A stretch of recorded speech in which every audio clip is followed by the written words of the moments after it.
त्याचं जिथं जिथं गेलं तिथं झगडे साहेबांचं नाव आहे आणि आणखी बरेच दिवस ते राहणार आहे।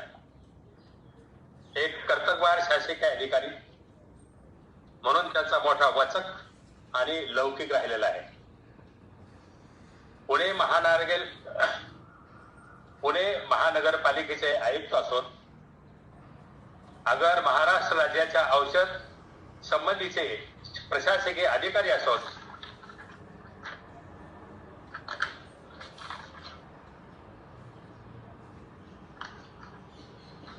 झगडे कामाची पद्धत सर्वांना माहित आहे। मित्रांनो, असं अष्टपैलू व्यक्तिमत्व आजच्या वेबिनारचे प्रमुख वक्ते आहेत याचा आम्हाला अभिमान आहे। अँटी ॲग्रिकॉस आहेत, त्याच्याबद्दल डबल अभिमान आहे। ते स्वतः एक अभ्यासू कृषी पदवीधर असल्यानं कृषी क्षेत्र व चौथी औद्योगिक क्रांती एक दृष्टिक्षेप या विषयावर ते आपले विचार मांडणार आहेत। माजी विद्यार्थी संघटना कृषी महाविद्यालय पुणेच्या वतीनं तसेच मी डॉक्टर बळवंतराव जगताप कार्यकारी अध्यक्ष यांच्या वतीनं आपले स्वागत करतो, सहर्ष स्वागत करतो। आपण सर्वांचे, आपला सर्व आयोजकांचे मनपूर्वक स्वागत। आपल्याला प्रचंड प्रतिसाद गेल्या 5 वेबिनारमध्ये मिळाला, हीच आमची पुण्य आहे। पुनश्च एकदा आपले स्वागत करून येथेच मी थांबतो। या ठिकाणी थांबण्याच्या अगोदर झगडे साहेब कुठल्या विषयाला स्पर्श करणार आहेत हे मला अजून माहित नाही, पण त्याच्या पुढे एक विचार मी मांडून ठेवतो, त्यामुळे त्याच्यावर त्यांनी थोडंसं भाष्य करावं अशी माझी विनंती आहे। एक विचार ऐकू येत आहे का? हो, येत आहे। वी कॅन हिअर, ऐकू येत आहे। एक विचार भविष्याचा म्हणून एक पॅरेग्राफ मी फक्त तुम्हाला वाचून दाखवतो, त्याला त्यांनी टच करावा असं माझी अपेक्षा आहे। मित्रांनो, परिवर्तन या भूमातेचे, परिवर्तन कृषी क्षेत्राचे आणि पृथ्वीवरील पर्यावरणाचे, आपण वेगाने विनाशाकडे चाललो आहोत। कसलाही मुलाहिजा न ठेवता आपण विनाशाकडे वेगाने धावतो आहोत। पर्यावरण हळूहळू नाहीसे करताना, निसर्गाचं शोषण करताना पुढील पिढ्यासाठी कसली पृथ्वी ठेवायची आहे हा विचार आजचा माणूस करताना दिसत नाही। 100 वर्षांनी सर्व उजाड झालेले असेल, लोक काय खातील हा प्रश्न आहे। घरातलं झाड एखादं कापलं तेव्हा मी शेतकऱ्याची तगमग पाहिली आहे। चांगलं स्टायलिश आधुनिक राहणं या कल्पनेबरोबर माणूस स्वतःची फसगत करून घेत आहे। माणूस आणि निसर्ग यांचे रास पर्व सुरू झाला आहे। 90च्या दशकापासून हवामान झपाट्याने बदलत आहे। संस्कृती, सुसंस्कृतता, निर्मलता ही सर्व मूल्ये संपत चाललेली आहेत। इथून पुढे ढगफुटीसारखे हवामान वाढणार आहे। सार्वजनिक जीवन बकाल वाढत असून समाज जीवन अशांत होत आहे। त्याची सर्वांनी आताच काळजी घेणं महत्वाचं आहे। तरच आपण जे वेगाने विनाशाकडे चाललो आहोत त्याचा वेग मंदावेल, हा आमच्या कृषी अभ्यासिकांचा सर्वांना सांगावा आहे। आभारी आहोत। एक पर्यावरणवादी शास्त्रज्ञ। या ठिकाणी ते थांबतो आणि आपला जागा लागेल। झगडे साहेब, मला असं वाटतं की आपण हा जो विषय घेतलेला आहे कृषी क्षेत्र आणि चौथी औद्योगिक क्रांती, याच्यावरती या वेबिनार मध्ये जे हजर झालेले त्यांना आपण मार्गदर्शन करावं अशी मी आपल्याला विनंती करतो। थँक्यू। आजच्या या वेबिनारच्या बाबतीमध्ये आपण उपस्थित असलेले डॉक्टर जगताप सर, कार्याध्यक्ष ॲग्रिकल्चर अलुमनाय, कोलमेक सर आणि सर्वच एक्सपर्ट्स आणि सायंटिस्ट आणि बाकीचे या क्षेत्रातील मान्यवर। खरं म्हणजे मी पहिल्याने आपणा सर्वांना एक धन्यवाद देईल की आपण एक ॲल्युमनाय म्हणून हे सर्व करता आहात आणि जे याच्यामध्ये वेगवेगळ्या ॲक्टिव्हिटीज करतात, त्यापैकी एक महत्त्वाची ॲक्टिव्हिटी म्हणजे आपण एक नॉलेज बेस स्प्रेड करता आहात, त्याच्यामध्ये ॲक्टिव्ह एंगेजमेंट करता आहात। खरं म्हणजे एक दाद देण्यासारखी गोष्ट आहे आणि therefore I would like to congratulate all of you those who are involved in this thing. आणि त्याबद्दल मला खरं म्हणजे की अभिमान आहे की आपण ही ॲक्टिव्हिटी सुरू केलेली आहे, जेणेकरून सध्याच्या विद्यार्थ्यांना किंवा समाजाला त्याचा निश्चितच फायदा होईल. मी ज्यावेळेस हा विषय माझ्याकडे कुठला मी बोलावं असं आलं त्यावेळेस एक तर खरं म्हणजे की मला 1-2 डिस्क्लेमर करायचे आहेत. डिस्क्लेमर असं आहे की मी जरी ॲग्रिकल्चर पोस्ट ग्रॅज्युएट असलो तरी शेती क्षेत्राशी माझा संबंध 39 वर्षापूर्वी संपला आणि त्यानंतर मग मी प्रशासनामध्ये आल्यानंतर एक बाबू म्हणून मी गेले 35-36 वर्ष काम केलेलं आहे. त्यामुळे तसा डायरेक्टली असा काही संबंध कृषी क्षेत्राशी नाही आहे. त्यामुळे असा कृषी क्षेत्राशी ज्याचा संबंध नाही आहे अशाने ज्यांनी आयुष्य घातलेलं आहे याच्यामध्ये, ज्यांनी PhDs केलेले आहेत, अशासमोर बोलणं म्हणजे जरा थोडंसं धाडसाचं काम आहे, पण मी ते करणार आहे. कारण असं आहे की कधीकधी आम्हा लोकांना ज्यांना कृषी क्षेत्राचं काही विशेष समजत नाही आहे किंवा ज्यांनी काही फॉलो केलेलं नाही त्यांचे विचारसुद्धा कधीतरी समोर येणं गरजेचं असतं. आणि म्हणून मग कदाचित त्याचा विचार तुम्ही करून कदाचित या क्षेत्राबद्दल आणखी जास्त काही भरीव करू शकाल किंवा त्याच्यामध्ये जे काही होणं गरजेचं आहे असं आम्हाला वाटतं सामान्यांना किंवा कृषी क्षेत्राच्या बाहेरच्या लोकांना त्याच्या बाबतीमध्ये थोडंसं कुठेतरी मला वाटतं की असा जो गॅप आहे तो भरून काढला जाईल. दिस इज माय डिस्क्लेमर की मी एक्सपर्ट नाही आहे. दुसरं असं आहे की मी ज्यावेळेस प्रशासनामध्ये आलो त्यावेळेस मला ॲग्रिकल्चर, शेती, कृषी हा विषय माझ्याशी अतिशय जवळचा होता आणि मी कुठे जरी गेलो तरी मला नेहमी या क्षेत्राबद्दल अतिशय आपुलकी राहिलेली आहे, वेगवेगळ्या कारणासाठी असेल. आणि मला खरं म्हणजे की कधीतरी खूप असं वाटायचं की कधीतरी मला कृषी आयुक्त किंवा प्रधान सचिव कृषी किंवा सचिव कृषी म्हणून संधी मिळेल, पण ती उपलब्ध झाली नाही. कारण काही का असतील तसा मी काही प्रयत्न कुठल्या पोस्टिंगसाठी केला नाही. पण एक वेळेस असं झालं होतं की तसं शक्य होतं, पण नंतर असं समजलं की नाही, मला त्यांनी नाकारलं तिथे. कारण माझ्यासारखा माणूस नको होता. आता माझ्यासारखा म्हणजे काय मला माहीत नाही, पण त्यावेळेस नाकारलं. त्यात काही विशेष असं नाही आहे, असं बऱ्याच वेळेस घडतं. ह्यामध्ये एक असं आहे की आपण सर्वांनी गेले 30 वर्ष, 37 वर्ष, 40 वर्ष काम केलं असेल. आपल्यापूर्वी काही लोकांनी काम केलेलं आहे आणि खरं म्हणजे की गेले 70-72 वर्ष या देशामध्ये स्वातंत्र्यानंतर प्रचंड कृषी क्षेत्रामध्ये काम झालेलं असेल. चौथी आपली हरित क्रांती झालेली असेल, त्याच्यामध्ये व्हाईट रिव्होल्युशन झालं असेल दुधाच्या बाबतीमध्ये, आपण खरं म्हणजे की अन्नधान्याच्या बाबतीमध्ये स्वयंपूर्ण झालेलो असो. त्यामुळे हे सगळ्या गोष्टी अतिशय चांगल्या झाल्या आणि त्याचं बरंचसं क्रेडिट आपल्यासारखे जे लोक काम कृषी क्षेत्रामध्ये करतात, शास्त्रज्ञ म्हणून करतात किंवा एक्सटेन्शन वर्कर्स म्हणून करतात किंवा ॲडमिनिस्ट्रेटर म्हणून करतात, त्यांच्यामधून अशी एक भरीव कामगिरी झालेली आहे. आणि त्याच्याबद्दल मग खरं म्हणजे की याच्यामध्ये फार काही असं चुकीचं चाललं आहे असं मला वाटत नाही आहे. जे चाललेलं आहे ते योग्य चाललेलं आहे. पण प्रश्न असा होतो की हे जे आहे ते जे चाललेलं आहे ते एका लयबद्ध पद्धतीने चाललेलं आहे. फार चांगली गोष्ट असते की एखाद्या क्षेत्रामध्ये लयबद्ध जर विकास होत असेल तर तो चांगला असतो. मग तो विकास कसा असेल की मग प्रॉडक्टिव्हिटी पर एकर कशी वाढवायची किंवा सीड रिप्लेसमेंट रेशिओ कसा वाढवायचा किंवा नवीन व्हरायटीज कशा इंट्रोड्यूस करून मग त्याला पेस्ट कंट्रोल ऑटोमॅटिकली कसा होईल तो असा बघायचा. म्हणजे एकंदरीतच आपलं याच्या दर एकरी उत्पादन कसं वाढेल याकडे आपला जास्त भर आहे.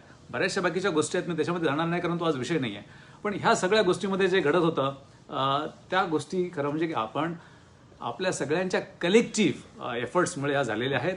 मग त्याच्यामध्ये ICR असेल, तुमचा बऱ्याचशा इन्स्टिट्यूशन्स असतील किंवा मग देशाच्या पंतप्रधानांपासून ते शेवटच्या वर्करपर्यंत, ॲग्रिकल्चर असिस्टंटपर्यंत सगळ्याचं त्याच्यामध्ये फार मोठं योगदान आहे. आता हे योगदान आहे त्याचा परिणाम काही झाला आहे का? निश्चितच झाला आहे. मग त्याच्यामध्ये अन्नधान्याचं प्रमाण किती होतं, मग ते काय झालं, ही स्टॅटिस्टिक्स तुमच्याकडे आहे आणि आम्ही कधीतरी तो दरवर्षीच्या बजेटच्या पूर्वीचं जे एक स्टॅटिस्टिक्स पुस्तक असतं त्याच्यामध्ये ते वाचतो. अभिमान वाटतो अशा गोष्टीला. पण कधीतरी हा क्षेत्राच्या थोडंसं बाहेर येऊन की आपण या क्षेत्राकडे कसं बघू शकतो. आणि म्हणून माझं टायटल जे होतं की व्यापक दृष्टिक्षेप, नुसताच दृष्टिक्षेप नाही आहे की कृषी क्षेत्रावरील व्यापक दृष्टिक्षेप. म्हणजे कृषी क्षेत्राचा दृष्टिक्षेप म्हणजे मी आता जे सांगितलं की सीड रिप्लेसमेंट रेशिओ असेल, फर्टिलायझरचं किती कन्झम्पशन असेल, प्रॉडक्टिव्हिटी किती वाढलेली आहे, दरडोई उत्पन्न किती वाढलेलं आहे शेतकऱ्यांचं, ह्या सगळ्या गोष्टी आहेत ते दृष्टिक्षेप झाला. मी व्यापक दृष्टिक्षेप म्हणतो आणि व्यापक दृष्टिक्षेप ज्यावेळेस असं म्हणतो त्यावेळेस हा एक विषय ॲग्रिकल्चरच्या थोडासा बाहेर जातो, कृषीच्या बाहेर जातो आणि मग जनरलिस्ट म्हणजे एक सगळ्या इकॉनॉमीचा हिस्सा म्हणून याच्याकडे आपण कसं बघायचं ते आपण सगळं बघितलं पाहिजे. अर्थात हे खरं म्हणजे की माझे विचार आपल्याला पटायलाच पाहिजेत असं नाही आहे. कारण माझे विचार काही एखाद्या सायंटिस्टने दिलेल्या रिसर्च पेपरमधून आलेले नाही आहेत किंवा एखाद्या स्टॅटिस्टिक्सच्या पुस्तकातून आलेले नाही आहेत किंवा एखाद्या एक्सपर्टनी दिलेले नाही आहे. हे माझे स्वतःचे विचार असतील. त्यामुळे माझा हा दुसरा डिस्क्लेमर आहे की मी जे बोलतोय ते खरं म्हणजे की आपण तपासून घेतलं पाहिजे की योग्य आहे किंवा अयोग्य आहे, आणि नसेल तर तुम्ही खरं म्हणजे ते क्वेश्चन केलं पाहिजे आणि इथेच ते विसरून गेलं पाहिजे. पण काही गोष्टी मला कायमस्वरूपी कृषी क्षेत्राबाबत डिस्टर्ब करत आलेल्या आहेत. I am completely disturb about agriculture sector. In spite of हे सगळं चांगलं घडत असलं तरी त्याच्यामध्ये काही गोष्टी ह्या खरं म्हणजे की तुम्हाला इंटरनली डिस्टर्ब करणाऱ्या आहेत. आणि मग तुम्हाला कदाचित ते वाटत नसेल, कारण आपण जे त्याच्यामध्ये असलो की ते लक्षात येत नाही, आपण इंटरनल असल्यामुळे. बाहेरच्या लोकांना कदाचित त्याचे थोडे हे होतं की लक्षात येतं की काय चाललेलं आहे. मला हा मुद्दा समजावून सांगण्यासाठी आपण कृषी क्षेत्र हे जगामध्ये सध्या कुठे आहे.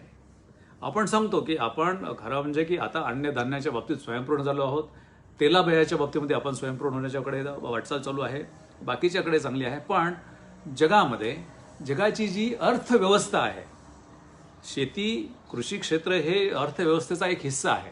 त्यामुळे आपण त्याला स्वतंत्र करून चालणार नाही. मग इतर अर्थव्यवस्थेच्या पार्श्वभूमीवरती शेती कुठे आहे हे सर आपण बघितलं पाहिजे.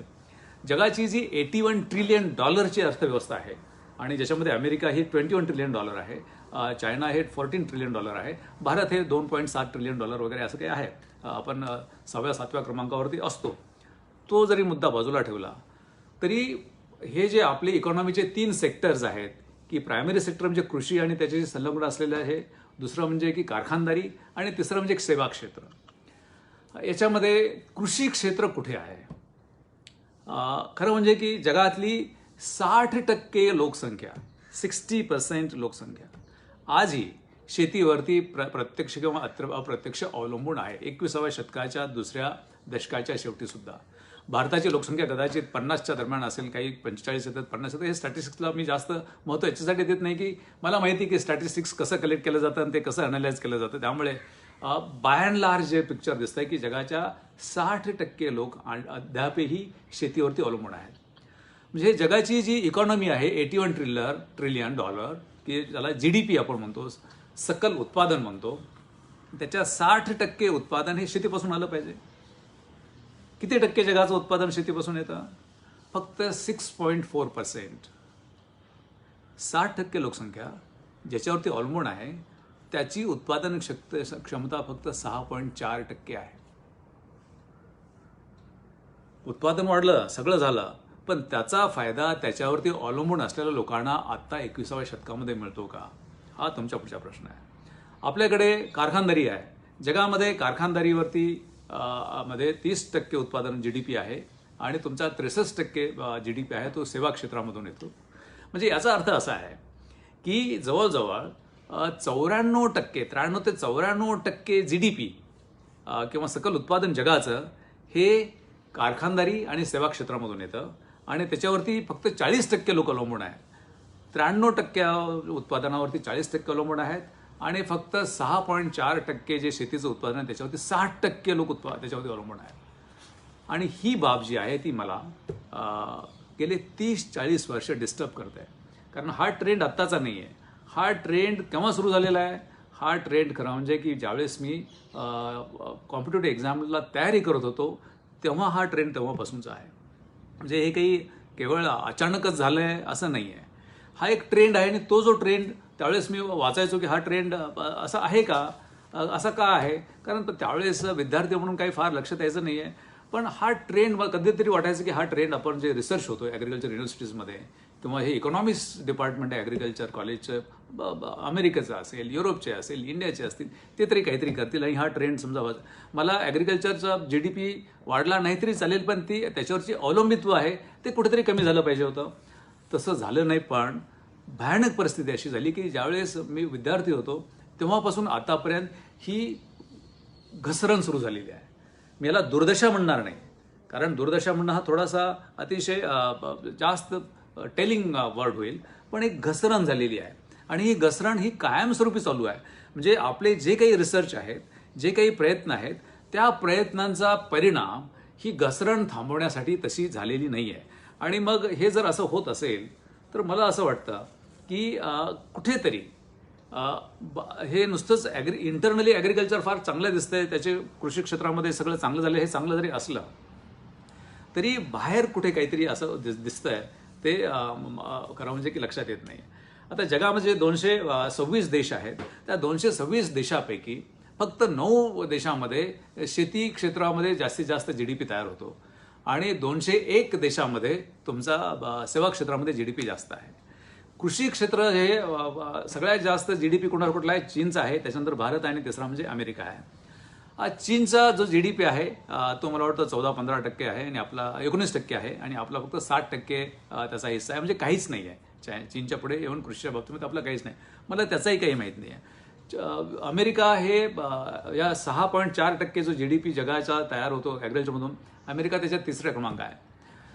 आपण नेहमी अमेरिकेचं म्हणजे आपल्याकडे खरं म्हणजे की आपले ॲग्रिकल्चर युनिव्हर्सिटीचे अमेरिकन ॲग्रिकल्चर युनिव्हर्सिटीवरती ते हे झालेले आहेत, बेस झालेले आहेत की तिथे रिसर्च कसा चालतो, एक्सटेन्शन कसं चालतं, त्याची फिलॉसॉफी सगळी तशीच आहे. आणि आपल्याकडे म्हणजे त्याचे देवाणघेवाणीचे प्रोग्राम पण असतात. या युनिव्हर्सिटीपासून त्या युनिव्हर्सिटीकडे आपले बरेचसे विद्यार्थी तिकडे शिकायला पण जातात. अमेरिकेमध्ये काय घडलं? अमेरिकेमध्ये 1920 मध्ये 40% वर्कफोर्स हा शेतीवरती अवलंबून होता. आज अमेरिकेचा फक्त 1% वर्कफोर्स किंवा 1% लोकसंख्या ही शेतीवरती अवलंबून आहे. आणि शेतीवरती त्यांचा GDP किती अवलंबून आहे? मग फक्त 1%. म्हणजे GDP जितका आहे तितकीच लोकसंख्या त्यांच्यावरती अवलंबून आहे. मग आपण ज्या देशाला आदर्शवत समजतो, युनिव्हर्सिटीज आदर्शवत समजतात, आपले सगळे एलिट लोक आदर्शवत समजतात, आपल्या देशातील सगळे म्हणजे ब्युरोक्रेसी असेल, पॉलिटिशियन्स असतील, की आदर्श कसं प्रशासन असतं, कशी व्यवस्था असावी, त्यांचा GDP किती चांगला आहे, दरडोई उत्पन्न किती चांगलं आहे. पण त्या देशाने काय करून दाखवलं की 1940 पासून ते 1990 पर्यंत तो GDP जो आहे त्याच्यावरती जो GDPचं प्रमाण आहे त्या प्रमाणातच त्याच्यावरती लोकसंख्या अवलंबून राहिली असेल. आपली परिस्थिती काय आहे? आपल्याकडे मला वाटतं की हा आकडा आणखी मी काही वेगवेगळ्या ठिकाणी वेगळा मिळतो, पण आपण असं धरून टाकू की या देशाचं 15% GDP भारताचा हा शेतीमधून मिळतो आणि 23% तुमचा कारखानदारी आणि मग 61% हा सेवा क्षेत्रामधून येतो. मग 15% जर GDP हा किंवा सकल उत्पादन या देशाचं शेतीपासून येत असेल तर मग त्याच्यावरती किती लोकसंख्या अवलंबून पाहिजे? ऑफिशियली ते 45 ते 50 सांगतात. माझ्या याच्याप्रमाणे ते 60 ते 65% पर्यंत आजही लोक डायरेक्टली किंवा इनडायरेक्टली शेतीवरती अवलंबून आहेत. मला असं वाटतं ही डिस्टर्ब करणारी बाब नाही आहे का की आपण काही जरी झालं तरी उत्पादन वाढवून त्याच्यावरचं शेतीवरचं अवलंबित्व कमी केलेलं आहे का? अवलंबित्व कमी केलेलं नाही आहे. जर अमेरिकेप्रमाणे आपलीही समजा 15% जर शेतीचं उत्पादन असेल, GDPचा रेशो असेल, तर 15%च लोकसंख्या त्याच्यावरती अवलंबून पाहिजे. किंवा 60% लोकसंख्या जर ॲग्रिकल्चरवरती डिपेंडेंट असेल तर 60% GDP हा ॲग्रिकल्चरमधून आला पाहिजे. आणि मग आपल्या देशापुढे काय प्रश्न आहेत सगळ्यात मोठे? आपल्या देशापुढे हा प्रश्न आहे की सीड रिप्लेसमेंट रेशो वाढवला पाहिजे, दरडोई शेतकऱ्याचं उत्पन्नापेक्षा त्याचा प्रॉडक्टिव्हिटी वाढवली पाहिजे. हे सगळं चालू आहे, हे प्रश्न आहेतच. हे प्रश्न तुमच्यापुढे तुम्हाला जास्त माहिती आहेत. माझ्या दृष्टीने सगळ्यात महत्त्वाचा प्रश्न आहे की तो जगामध्ये आणि विशेषतः भारतासाठी की कृषी क्षेत्रात काय केलं पाहिजे.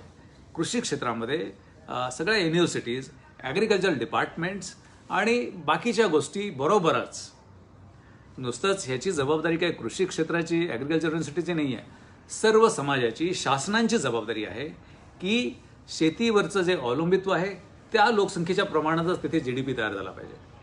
तेव्हा कुठे मग अमेरिकेसारखी परिस्थिती होईल आणि आपण मग कुठेतरी महासत्ता तिकडे जाण्याचं होतं सुरुवात करू. अन्यथा शेतकऱ्यांच्या आत्महत्या, नुकसान भरपाई, कर्जबाजारीपणा, कर्जमुक्ती किंवा कर्ज हे करणं, कमी करणं, ह्या सगळ्या गोष्टी त्याच्यामध्ये होऊ शकतील.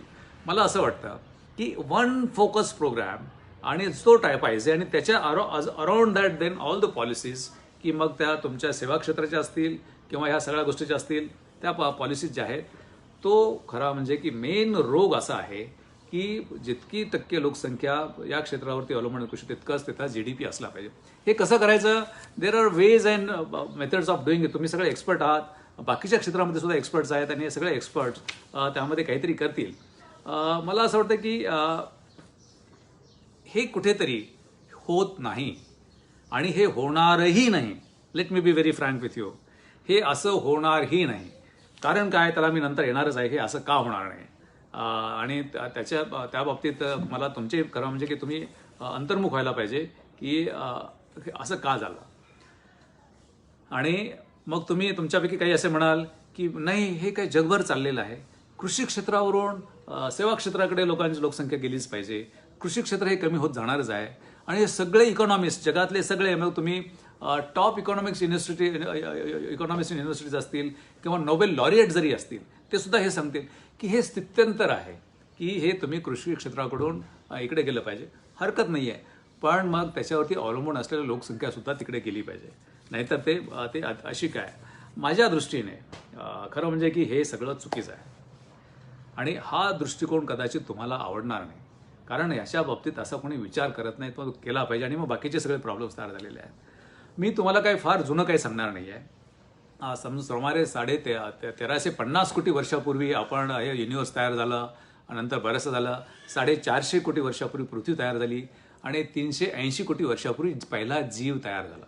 सगळ्यात महत्त्वाची घटना जर घडली असेल या पृथ्वीवर तर 380 कोटी वर्षापूर्वी एक जीव तयार झाला आणि मग आपण इथपर्यंत पोहोचलो. 2 लाख वर्षापूर्वी मग माणूस तयार झाला आणि 70,000 वर्षापूर्वी मग पहिली कॉग्निटिव्ह रिव्होल्युशन तयार झाली की माणूस लँग्वेज सुरू झाला. किंवा मग त्यानंतर 30,000 वर्षापूर्वी तुमचा फायरचा वापर सुरू झाला. हे सगळं व्यवस्थित झालं आणि हे ॲग्रिकल्चरच्या रेफरन्सने बोलतो. हे काही मी याचा बायोलॉजीचा क्लास म्हणून बोलत नाही, एक टिपिकल लेमॅन म्हणून आपल्याला सांगतोय. माझ्या दृष्टीने कॉग्निटिव्ह रिव्होल्युशन हे एक बायोलॉजीचा वगैरे सगळा तो पोर्शन होता. फायर म्हणजे त्याची टेक्नॉलॉजी कशी वापरण्यात आली. माझ्या दृष्टीने या पृथ्वी तलावर सगळ्यात मोठी रिव्होल्युशन जी झाली ते 12 ते 15,000 वर्षापूर्वी. ती रिव्होल्युशन कुठली होती? खरं म्हणजे की आपल्याकडे फक्त असे सांगतात की first industrial revolution, second industrial revolution, third industrial revolution आणि आपण आता चर्चा करणार आहोत ती फोर्थ इंडस्ट्रियल रिव्होल्युशन. पण हे जग इतकं बायस्ड आहे ॲग्रिकल्चरच्या विरोधामध्ये. कारण हे कोण चालवतं जग? तर हे non agriculture economist, non agriculture politicians, non agriculture bureaucracy किंवा मग पॉल्युटेड माइंडसेट असलेला समाज हे सगळं असं चालवतो. खरी इंडस्ट्रियल रिव्होल्युशन पहिली सुरू झाली ती 12 ते 15,000 वर्षापूर्वी एका महिलेने सुरू केली. आपण 12 ते 15,000 वर्षापूर्वी जंगलामध्ये जनावरं मारून खायचो किंवा कंदमुळं करून राहायचो. पण त्या एका महिलेला वाटलं की हे दररोजचं भटकणं चुकीचं आहे, म्हणून तिने शेती सुरू केली. शेती सुरू करण्याचा मान एका महिलेला शेती सुरू केली. ती खरं म्हणजे पहिली रिव्होल्युशन या पृथ्वी तलावरती आहे. आत्तापर्यंत आपण जे आलेलो आहोत ते केवळ आणि केवळ शेतीची सुरुवात झाली म्हणून आपण इथपर्यंत आलेलो आहोत. खरं म्हणजे शेतीच्या सुरुवातीमुळे काय काय झालं मग त्याच्यासाठी ते सरप्लस अन्नधान्य सुरू झालं. मग ते सरप्लस अन्नधान्य कसं साठवायचं आणि साठवलेलं कसं मोजमाप करायचे, मग त्यासाठी गणित आलं. मग ते सगळं असं वाढत गेलं. मग शहरं आली, गावं आली आणि मग सिव्हिलायझेशन आलं. 2800 वर्षापूर्वी जसं इंडस सिव्हिलायझेशन सुरू झालं, हे सगळं सुरू झालं. म्हणजे या देशाचं, या जगाचं, पृथ्वी या ग्रहाचं चलनवलन मनुष्य म्हणून 12-15,000 वर्षापूर्वी जे खऱ्या अर्थाने सुरू झालं, प्रशासन सुरू झालं, इकॉनॉमी सुरू झाली, अर्थव्यवस्था सुरू झाली, ती केवळ ॲग्रिकल्चरच्या सुरुवातीमुळे झालेली आहे. तर आपण आता ॲग्रिकल्चर कुठे आहे? Nobody knows. Everybody knows. Services sector आणि इंडस्ट्री सेक्टर आणि सगळं त्या चाललेलं आहे. खरं म्हणजे की ह्या रिव्होल्युशनमध्ये ॲग्रिकल्चर रिव्होल्युशनला कुठे सिरकू पण दिलेलं नाही आहे.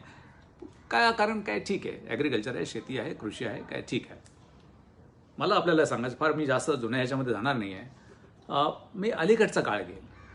त्याच्या अगोदरचा पण भरपूर आहे, पण आपल्याकडे वेळ फार कमी आहे. अलीकडचा काळ कुठला? ख्रिस्ताच्या जन्मापासून म्हणजे सर्वसाधारणपणे इसवी सन 1 पासून इसवी सन 1700 लक्षात घ्या कालावधी. आणि त्याच्यापूर्वीचं सगळंच म्हणजे 12,000 वर्षापूर्वी म्हणजे मानवाच्या इतिहासात जेव्हापासून इतिहास सुरू झाला, मानवाचा इतिहास हे 15-20 हजार वर्षापूर्वीचा इतिहास आहे. त्याच्यापेक्षा जुना इतिहास नाही आहे. त्यापूर्वी तो रानटी अवस्थेत इतर एप्सप्रमाणे जंगलामध्ये राहायचा, ईस्ट आफ्रिका वगैरे त्या भागामध्ये. आपण धरूया की AD 1 किंवा इसवी सन 1 ते इसवी सन 17 यामध्ये जगामध्ये केवळ आणि केवळ कृषी क्षेत्र हे सर्व इकॉनॉमी चालवत होतं. फक्त उत्पन्न जे होतं ते कृषी क्षेत्राचंच असायचं.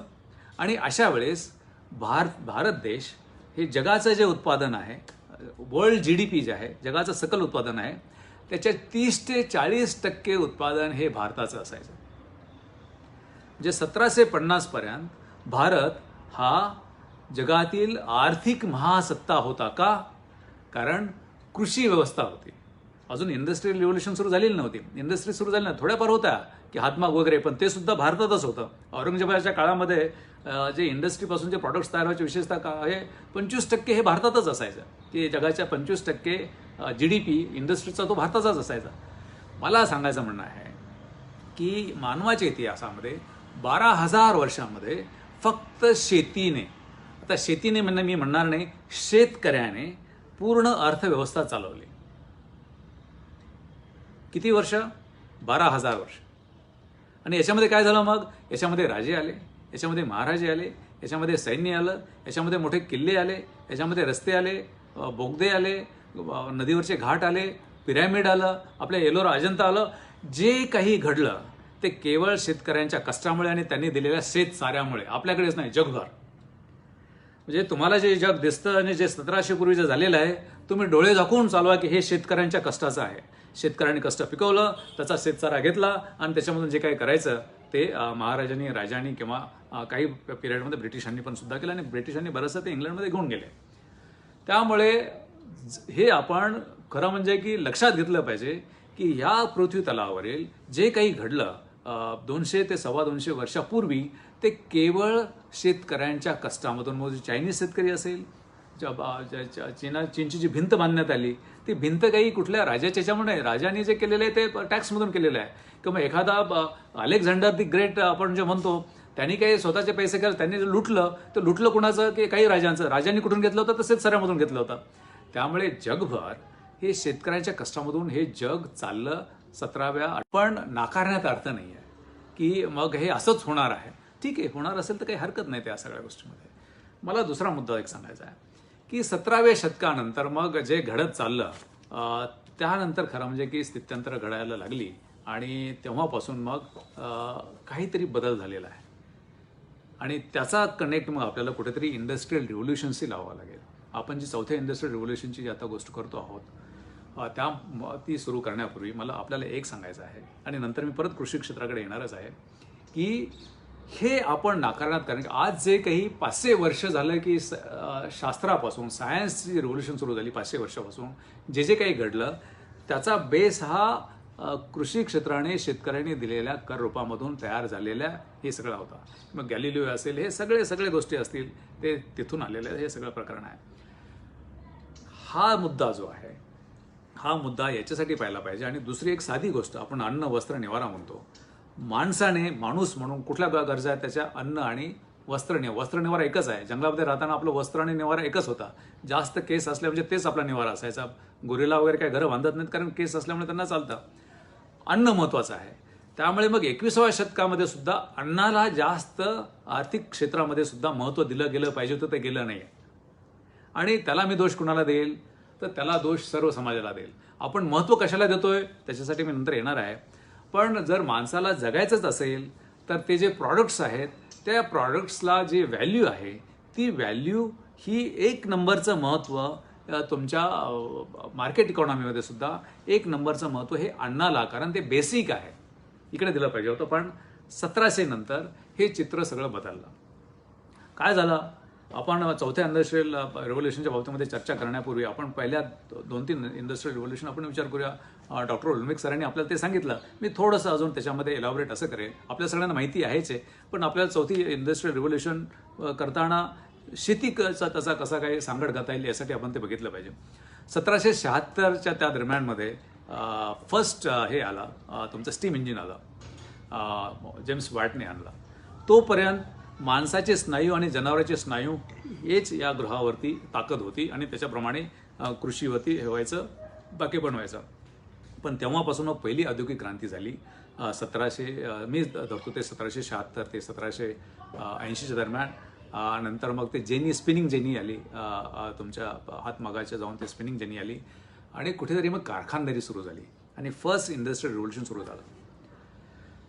आणि हे एवढंच झालं की फर्स्ट इंडस्ट्रियल रिव्होल्यूशन सुरू झालं. दुसरी इंडस्ट्रियल रिव्होल्यूशन 1840 ते 1860च्या दरम्यान सुरू झाली. इलेक्ट्रिसिटीचा मॅस प्रोडक्शनसाठी वापर सुरू करण्यात आला. नंतर इंटरनल कंबशन इंजिन आलं आणि ते अजून तसंच आहे की त्याचे फार काही त्याच्यामध्ये एफिशियन्सी वाढलेली असं मला वाटत नाही, पण त्याच्यामुळे जे काही प्रकार घडला या पृथ्वी तलावरती आणि त्याच्यामुळे फॉसिल फ्युएलचा जो मारा झाला आणि त्याच्यामुळे मग वातावरणातील जो कार्बन डायऑक्साईड प्रमाण 288 ppm पासून आत्ताचे 420 ppm पर्यंत चाललेलं आहे.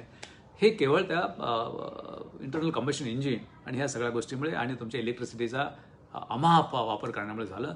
आणि अर्थात ह्या दोन्ही इंडस्ट्रियल रिव्होल्यूशनमुळे प्रचंड रोजगार वाढला. पहिली इंडस्ट्रियल रिव्होल्यूशन सुरू झाली त्यावेळेस त्यांनी काय सांगितलं होतं की आता काय की माणसाचं काम यंत्र करणार आहे त्यामुळे बेरोजगारी वाढेल. नाही, त्याच्यामुळे त्या यंत्रामुळे आणखी अपॉर्च्युनिटी झाली आणि खूप मोठ्या प्रमाणात रोजगारी वाढली.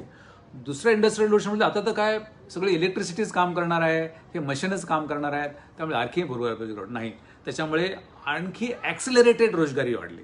आणि त्या रोजगारीचा परिणाम असा झाला की मग फ्लरिश झाल्यानंतर जगाची जी लोकसंख्या 100 कोटी होती 1800 मध्ये, ती गेल्या 200 वर्षामध्ये 7 पटींनी वाढली. हे आपल्या सगळ्यांना माहिती आहे. एक सुबत्ता वाढली या प्लॅनेटची आणि त्याच्यामुळे मग हे सुरू झालं.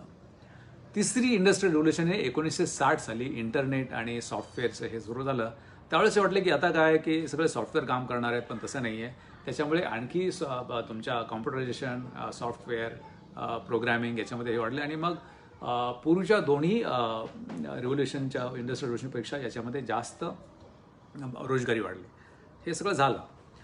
हे सगळं होत असताना फक्त आपण याच्याकरतीच विचार करतो की इंडस्ट्रियल रिव्होल्यूशन काय झालं, पण त्याच्याबरोबर जे चाललं त्याच्याकडे खरं म्हणजे आपण दुर्लक्ष करतो आणि तिथे खरं ॲग्रिकल्चरचे आता मी शब्द हा दुर्दशा वापरणार आहे. म्हणजे त्याचे खाली जाणार हे दुर्दशेचा भाग आहे. कारण ह्या दोन्ही इंडस्ट्रियल रिव्होल्यूशनमध्ये किंवा तिन्ही इंडस्ट्रियल रिव्होल्यूशनमध्ये ॲग्रिकल्चर हा शब्द कुठेच येत नाही. तुम्ही कुठलंही पुस्तक काढा, कुठलाही रिसर्च पेपर घ्या, ॲग्रिकल्चरला विशेष काही असा त्याच्यामध्ये मेन्शन केलं जात नाही. त्याला कारण आहे. कारण असं आहे की पहिली इंडस्ट्रियल रिव्होल्यूशन सुरू झाली त्यावेळेस कॅपिटलिझम, भांडवलशाही सुरू झाली. त्यापूर्वी भांडवलशाही नव्हती. त्याच्यावेळेस काय होतं की शेतकऱ्यांनी दिलेला जो कर आहे त्याच्यामधून पुढचं ते सगळं शासन चालायचं, ह्या सगळ्या गोष्टी व्हायच्या आणि त्याच्यामुळे पुढे काही असे कॉर्पोरेशन्स, कंपनी, अमुक तमुक असं काही नव्हतं. पण ज्यावेळेस फर्स्ट इंडस्ट्रियल रिव्होल्यूशन सुरू झालं त्यावेळेस खरं म्हणजे की त्याच्यापूर्वी ज्या युनिव्हर्सिटी होत्या तिथे इकॉनॉमिक्स डिपार्टमेंट पण नव्हतं. त्यावेळेस इकॉनॉमिक्स डिपार्टमेंट सुरू झाले आणि कॅपिटलिझम सुरू झालं. आणि तेव्हापासून कॅपिटलिझम म्हणजे भांडवलशाहीचं वर्चस्व वाढत गेलं आणि ते वर्चस्व असं वाढत गेलं की दुसऱ्या इंडस्ट्रियल रिव्होल्यूशनमध्ये मग मेगा कॉर्पोरेशन्स आल्या मोठ्या. आणि तिसऱ्या इंडस्ट्रियल रिव्होल्यूशनमध्ये तर आता जग हे पूर्णपणे हे अर्थव्यवस्थेमुळे चाललेलं आहे. शेतीमुळे किंवा इंडस्ट्रीमुळे किंवा याच्यामुळे लोकांमुळे नाही आहे, हे अर्थव्यवस्थेमुळे चाललेलं आहे. दुसरं महायुद्ध संपलं आणि आपली सेकंड इंडस्ट्रियल रिव्होल्यूशनमुळे खूप मोठी रोजगारी वाढली होती. पण हे महायुद्ध संपल्यानंतर मग काहीतरी जागतिक अर्थव्यवस्थेचं करावं म्हणून त्यावेळेस अमेरिकन प्रेसिडेंटने एक कॉन्फरन्स बोलवली होती ब्रेटन वूड्स इथं वॉशिंग्टन हॉटेलमध्ये. आणि त्यावेळेस ते ब्रेटन वूड्स सिस्टम म्हणजे तुमची वर्ल्ड बँक असेल, इंटरनॅशनल मॉनिटरी फंड असेल, एक्सचेंज रेट असतील, अतिशय चांगली सिस्टम बनवली की हे जे भांडवलशाहीचं वर्चस्व आहे ते चांगलं आहे. भांडवलशाही वाईट आहे का? अजिबात नाही आहे. भांडवलशाहीमध्ये एफिशियन्सी आहे, सगळं आहे. पण त्याचं ओव्हर पॉवरिंग नको म्हणून ब्रेटन वूड्स सिस्टम आणली गेली आणि त्याच्याप्रमाणे काहीतरी 15-20 वर्षे अतिशय चांगलं चाललं जगाचं चलनवलन. जगामध्ये थोडं खरं म्हणजे की गरिबीचं प्रमाण वगैरे थोडंसं कमी, बिलो पॉवर्टी लाईनचे लोक वरती यायला लागले. पण त्याचे जी भूक आहे, या भांडवलशाहीची जी भूक आहे ती भूक वाढत गेली. आणि मग 15 ऑगस्ट 1971ला प्रेसिडेंट निक्सन असताना त्यांनी जगाची जी व्यवस्था आहे, अर्थव्यवस्था, ती पूर्णपणे बदलून टाकली. त्यांनी व्हर्च्युअली ही डिमॉलिश्ड ऑल ब्रेटन वूड इन्स्टिट्यूशन्स आणि मग तिथे डॉलरला हे केलं. आणि त्याचे परिणाम काय झाले तुम्हाला माहिती आहे, मी सांगण्याची गरज नाही, पण मी फक्त टच करेल की 1971 नंतर ह्या जगाची अर्थव्यवस्था ही खऱ्या अर्थाने जे भांडवलशाही आहे किंवा ज्यांच्याकडे पैसा जास्त आहे तो पैसा घेणाऱ्यांच्याकडे गेली. आणि तिथे मग ॲग्रिकल्चरचा डिस्कनेक्ट झाला की ॲग्रिकल्चर हे नाहिरेंचं क्षेत्र झालं आणि शेती व्यतिरिक्त जे आहेत की सेवा क्षेत्र असेल किंवा इंडस्ट्री असेल हे पैसेवाल्यांचं क्षेत्र झालं. म्हणजे मानवाची अन्न ही हे न राहता तिथे मार्केट इकॉनॉमी सुरू झाली की तुम्ही हे चांगलं आहे हे तुम्ही घ्याच. कशासाठी घ्या? तुम्हाला लागतं म्हणून नाही, आम्हाला पैसा पाहिजे म्हणून. आणि मग 1971 पासून जे होत गेलेलं आहे त्याचा इन्सर्जन्स ऑफ मनी पॉवर हे सुरू झालं आणि मग ॲग्रिकल्चरची दुर्दशा सुरू झालेली आहे. आणि ती दुर्दशा ही आता हे जे काही चाललेलं आहे की त्याचं श्रिंक होत चाललं आहे GDP प्रत्येक देशामध्ये, भारतामध्ये पण जगामध्ये. पण त्याच्यावरती ज्या प्रमाणामध्ये त्याचं अवलंबित्व कमी व्हायला पाहिजे ते अवलंबित्व तसं कमी होत चाललेलं नाही आहे. ते अवलंबित्व कमी होतं आहे पण तितक्या प्रमाणामध्ये नाही आहे. आपल्याला एक खरं म्हणजे आठवत असेल की 2008मध्ये लिमन ब्रदर्समुळे जगामध्ये मंदी आली, कोलॅप्स झालं. हे कोलॅप्स का झालं?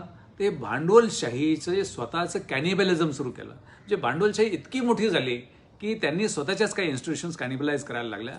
आणि मग जग आज जे आहे ते खरं म्हणजे की खऱ्या अर्थाने या भांडवलशाहीच्या ह्याच्याखाली आहे, दबावाखाली आहे. आणि हा दबाव इतका मोठा वाढतोय की याच्यामध्ये पॉलिटिशियन्ससुद्धा त्या दबावाखाली आले गेलेले आहेत. आपल्याला माहिती असेल की एक जोसेफ स्टिग्लिट्झ नावाचा नोबेल लॉरिएट आहे, इकॉनॉमिस्ट. त्यांनी एक लेख लिहिला होता व्हॅनिटी फेअर नावाच्या मासिकामध्ये, मला वाटतं 2001-2च्या दरम्यान असेल. आणि त्या मासिकामध्ये त्यांनी म्हटलं होतं की by the 1% of the 1% for the 1%, असं एक आर्टिकल होतं. त्यानंतर त्यांनी ते पुस्तकामध्ये कन्वर्ट केलं. याचा अर्थ काय आहे की हे जे जग चाललेलं आहे आता, अर्थव्यवस्था चाललेली आहे ती फक्त 1% लोक, ज्यांच्याकडे जवळजवळ 60 ते 70% जे लोकसंख्या आहे जगाची, त्यांची संपत्ती एकत्र केली, ती संपत्ती फक्त 1% लोकांच्या इतकी आहे. त्यामुळे संपत्तीचं हे असं ध्रुवीकरण सुरू झालं फार कमी लोकांच्या हातामध्ये. आणि ते इतकं विकृत स्वरूपात सुरू झालेलं आहे की आज दररोज हे विकृतीकरण वाढते. आणि आपण आपल्यापैकी इकॉनॉमिक्स डिपार्टमेंटचे कोणी येथे एक्सपर्ट असतील ते जिनीज जो कोएफिशियंट आहे तो जर बघत असेल तर तो फार फिनॉमिनली एककडे चाललेला आहे. भारत असेल तर बाकीचे देश असेल, इव्हन अमेरिकामध्ये इनइक्वॅलिटी तर प्रचंडच वाढत चाललेली आहे. त्यामुळे that is insurgence of money, insurgence of privatisation. आणि हे प्रायव्हेट क्षेत्र मग त्याच्यामध्ये माणूस ही संकल्पना बाजूला पडून केवळ पैसा ही संकल्पना आली. आणि मग त्याच्यामुळे किती लोक अवलंबून आहेत ह्या अवलंबून असण्याच्या त्यांना काही तसं देणं घेणं नाही आहे. त्यामुळे ॲग्रिकल्चर हे जरी माणसाची मूलभूत गरज असली, शेती ही मूलभूत गरज असली, अन्न ही मूलभूत गरज असले, ज्याच्या मूलभूत गरजा नाही आहेत अशा गोष्टी पण ज्यांना पैसा मिळाला त्यामुळे तुमच्याकडे थोपवल्या जातात.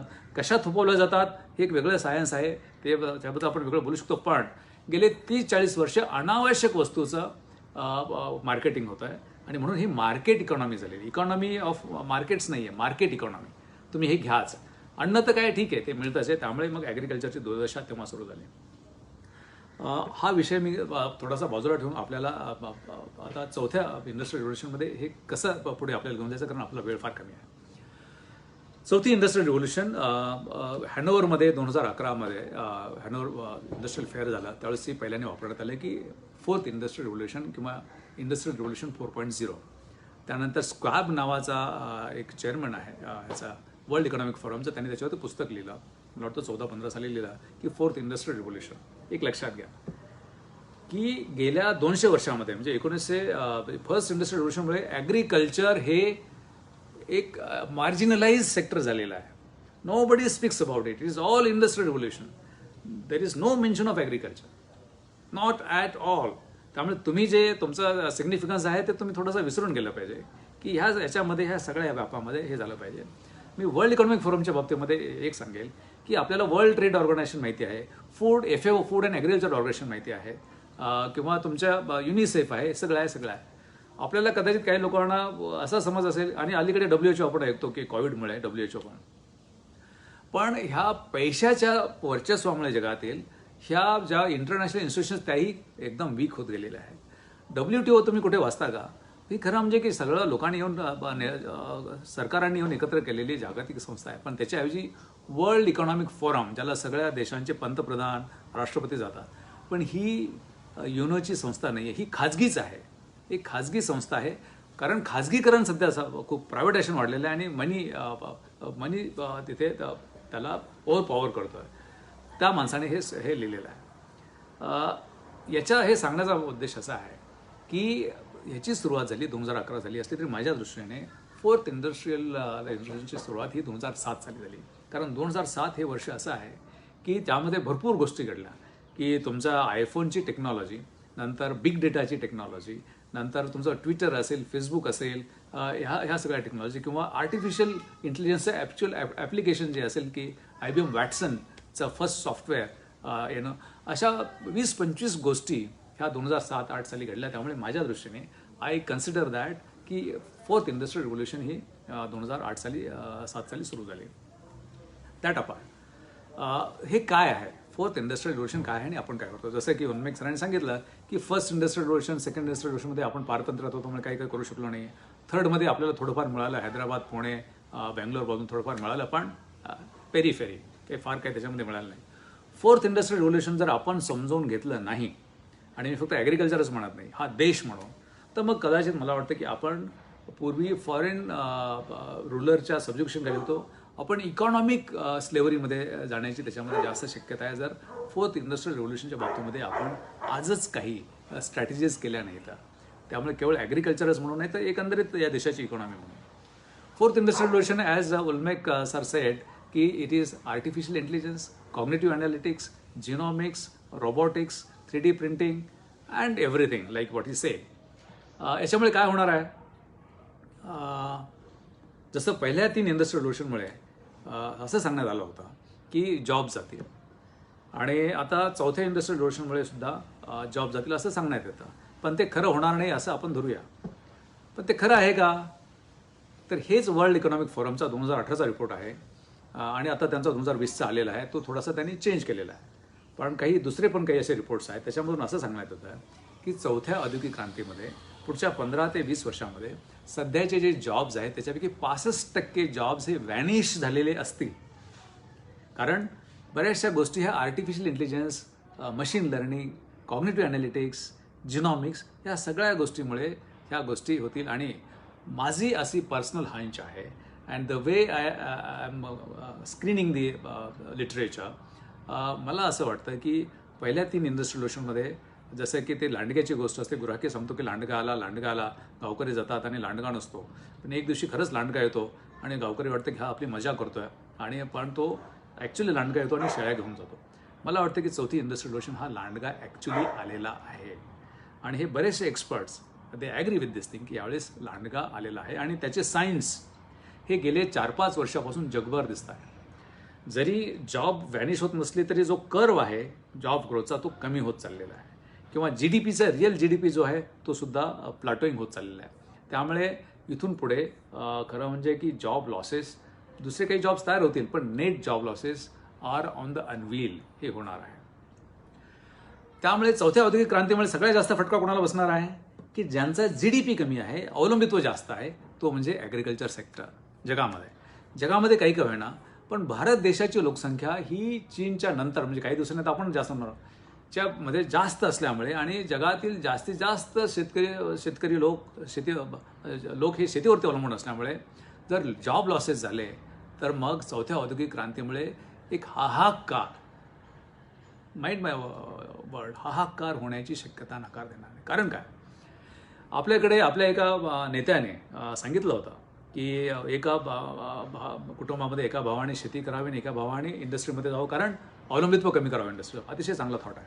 पण चौथ्या औद्योगिक क्रांतीने ते दरवाजे बंद करायला सुरुवात केलेली आहे.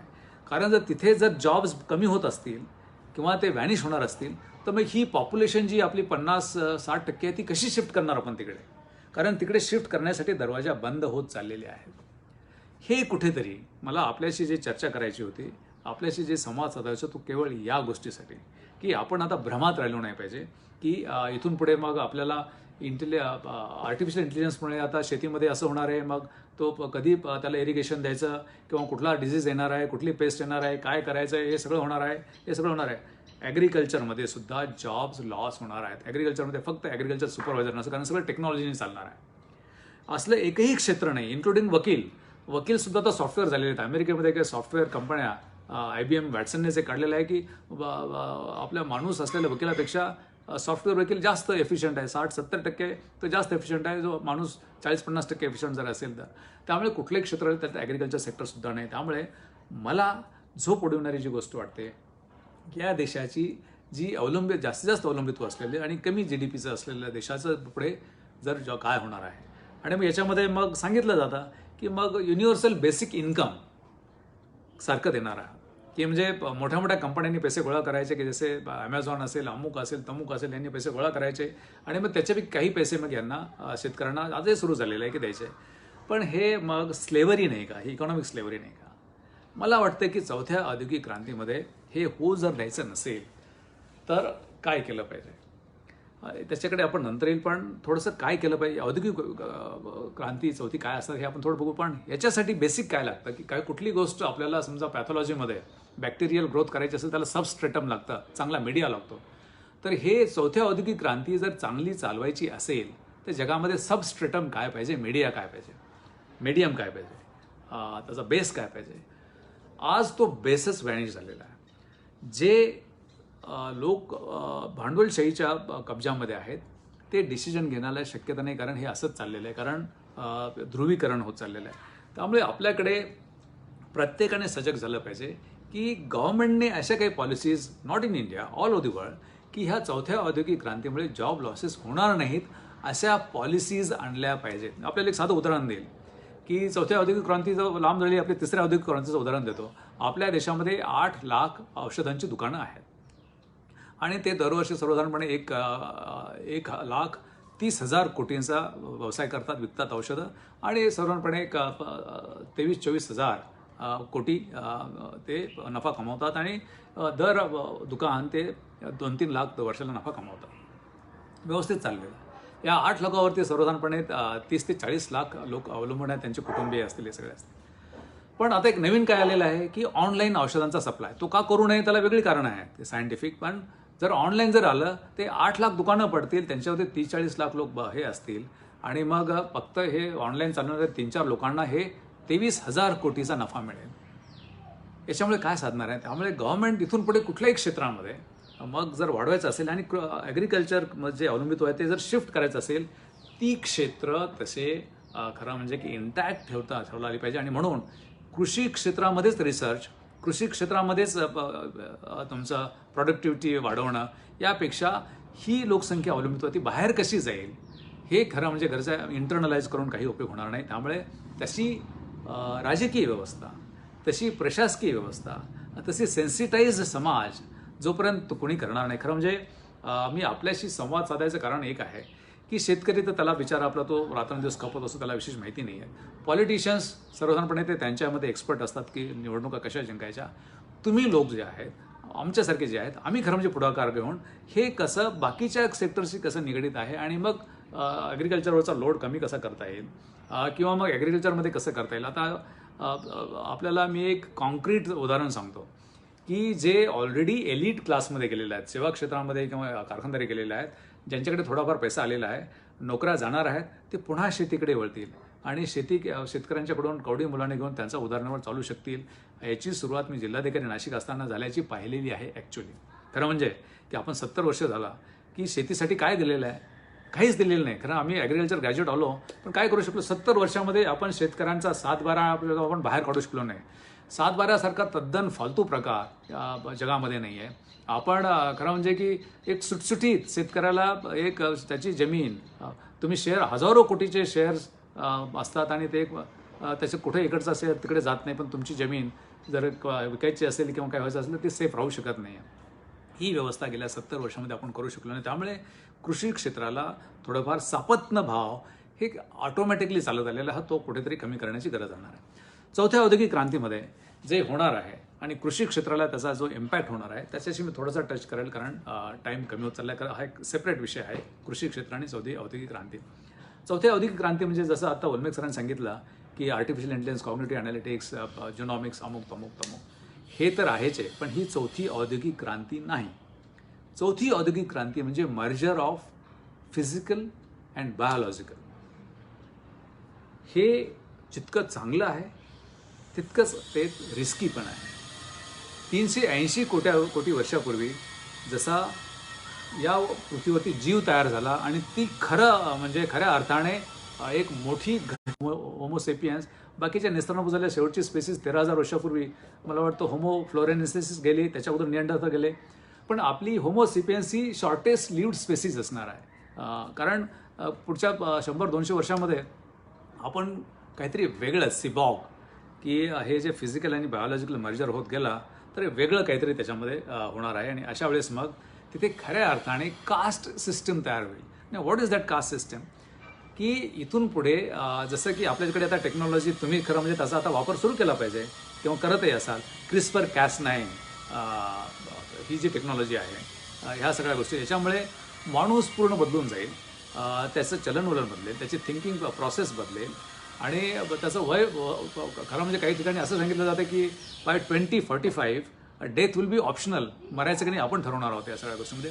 ते इतकं चांगलं घडणार पाहिजे. चांगलं घडतानाच माणूस हा पूर्ण बदलेल आणि मग होमोसेपियन्स हे तिकडे बघावं असेल. त्याच्यापुढे खरं म्हणजे आता जगताप सरांनी सांगितलं होतं की तुम्ही क्लायमेटबद्दल बोला. क्लायमेट हा विषय अतिशय कमी झालेला आहे कारण चौथ्या औद्योगिक क्रांतीमुळे बाकीचे खूप मोठे प्रश्न निर्माण झालेले आहेत. सगळ्यात शेवटी मी आपल्याला एक सांगेन की ही जी औद्योगिक क्रांती 380 कोटी वर्षापूर्वी माणूस जीव तयार झाल्यानंतर मग हळूहळू इव्होल्युशन होत गेलं आणि मग 12,000 वर्षापूर्वी शेती सुरू झाली आणि मग 200 वर्षापूर्वी इंडस्ट्रियल रिव्होल्युशन सुरू झालं. म्हणजे एखादं स्लो स्थित्यंतर सुरू झालेलं आहे. पण चौथ्या औद्योगिक क्रांतीमध्ये हा ग्राफ असा नाही, तो असा चाललेला आहे. दर महिन्याला नाही, दर वर्षाला नाही, दररोज दर मिनिटाला प्रोग्रेस भयानक पद्धतीने चाललेला आहे. यापूर्वी हे रिसर्च जे होते ते लॅबॉरेटरीमध्ये असायचे. आता रिसर्च कोण करतोय, काय करतोय, कोणाला माहिती नाही. अलीकडे सांगितलं तर कोविड-19 लॅबॉरेटरी ग्रोन आहे का मला आवडत नाही, पण तशी टेक्नॉलॉजी आहे, लॅब ग्रोन असे व्हायरसेस. ते ह्या सगळ्या गोष्टीमध्ये कृषी क्षेत्राच्या मधले अवलंबित्व कमी करणं हे ठेवलं पाहिजे.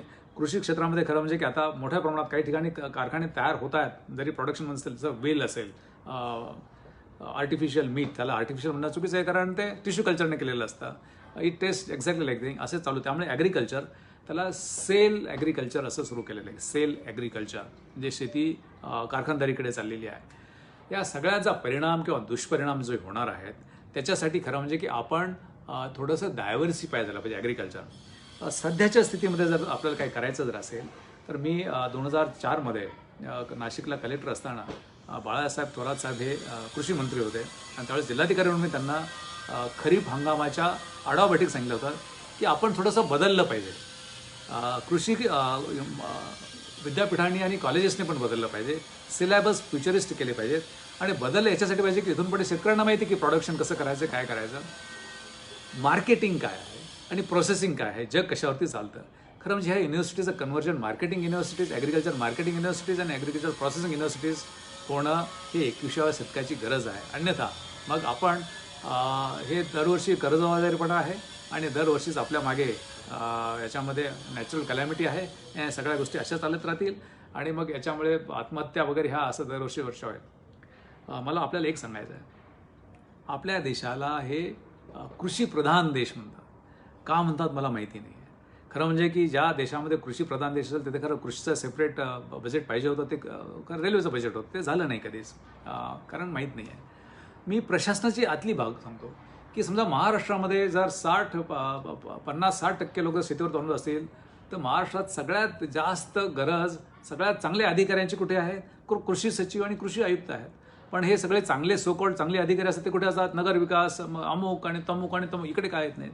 किंवा सगळ्यात महत्त्वाचं खातं होम डिपार्टमेंट असता कामा नये किंवा हाऊसिंग असता कामा नये किंवा नगर विकास असता कामा. सगळ्यात महत्त्वाचं खातं कृषी पाहिजे याच्यामध्ये. तर ह्या सगळ्या गोष्टी आहेत की कुठेतरी रिडंडन्सी आलेली आहे आणि त्या रिडंडन्सीकडे समाजाचं तितकं लक्ष नाही. त्यामुळे एक मार्जिनलाइज झालेला सेक्टर पण त्याचं वास्ट अवलंबित्व आहे, खूप लोकसंख्या त्याच्यावर अवलंबून आहे, हे कुठेतरी डिस्पेल झालं पाहिजे आणि कुठेतरी सगळीकडे बिंबवलं गेलं पाहिजे. मी ज्यावेळेस बघितलं की कृषी क्षेत्राच्या इकॉनॉमिक्सवरती जे बोलतात त्यांना कृषीशी काही संबंध नसतो. दरवर्षी मुंबईमध्ये पूर्वी पोस्टर लागायचं की ॲग्रिकल्चर ते इन्कम टॅक्स लावावं. हे कोणाला ज्यांनी ॲग्रिकल्चर कधी बघितलेलंच नाही आहे. त्यामुळे ॲग्रिकल्चर जर तुम्हाला खरंच हे करायचं असेल तर ते इतर क्षेत्राशी ते मेन स्ट्रीममध्ये आलं पाहिजे आणि ॲग्रिकल्चर युनिव्हर्सिटीज आणि कॉलेजेसने आणि ॲग्रिकल्चर ग्रॅज्युएट्सने कुठेतरी एक मुवमेंट केली पाहिजे. मी याच्याबद्दल खरं म्हणजे जास्त बोलणार नाही पण एक शेवटी जाताना सांगेल की आपण हे अशी चर्चा घडवून आणता हे योग्य आहे.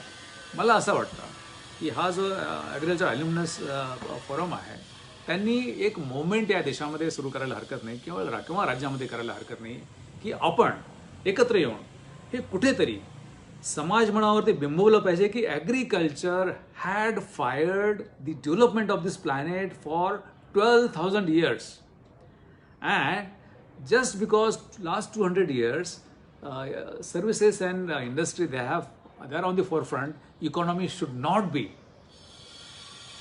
deviated towards just these sectors. Economy should be supporting agriculture only, कारण शेवटी अन्न जे आहे ते बेसिक आहे, बाकीच्या ज्या गोष्टी येतात त्या सबसिडरी आहेत. हे कुठेतरी आपण सांगितलं पाहिजे आणि मला वाटतं की याची मूवमेंट या देशामध्ये सुरू केली पाहिजे. माझी याच्यासाठी तयारी आहे की ॲक्च्युअली काम करण्याची. आपल्यापैकी काही लोकांनी जर ठरवलं तर लेट स्टार्ट समथिंग या सगळ्या गोष्टीमध्ये, की हे जे ओव्हरव्ह्यू आहे ते लार्जर पिक्चर आहे, ते लार्जर पिक्चरकडे कधीतरी आपण बघितलं पाहिजे आणि मग आपण त्याची सुरुवात करूया. मला वाटतं माझा वेळ संपलेला आहे. I thank you all of you. Again I am repeating my disclaimer की माझे हे पर्सनल विचार आहेत. कदाचित आपल्याला पटले नसतील तर आपण इथेच ते सोडून द्या, पण हे डिस्टर्बिंग विचार आहेत एवढं निश्चित. थँक्यू. धन्यवाद झगडे साहेब. काही एक प्रश्न आलेला आहे. डॉक्टर विवेक दामले यांचा प्रश्न आहे. त्यांनी प्रश्न विचारला आहे, after commending our progress as an agriculture nation, what is your perspective on status of the quality of the human capital available in our country to take on the current and forthcoming global challenges? See, basic challenge, there is nothing called global challenge there today. There is nothing global challenge. It is the challenge only of survival of our large population. Earlier we used to call that human capital. We have got abundant human capital. But with the fourth industrial revolution, that has made into nullity. It has become irrelevant because the newer technologies do not require as many hands as they were required during first, second and third industrial revolution. Therefore, the bounty of human capital is now irrelevant. There is no world challenge. The challenge is that we must understand as how to shift the large population that is dependent on agriculture to some other economic activity smoothly without causing any damage to other sectors.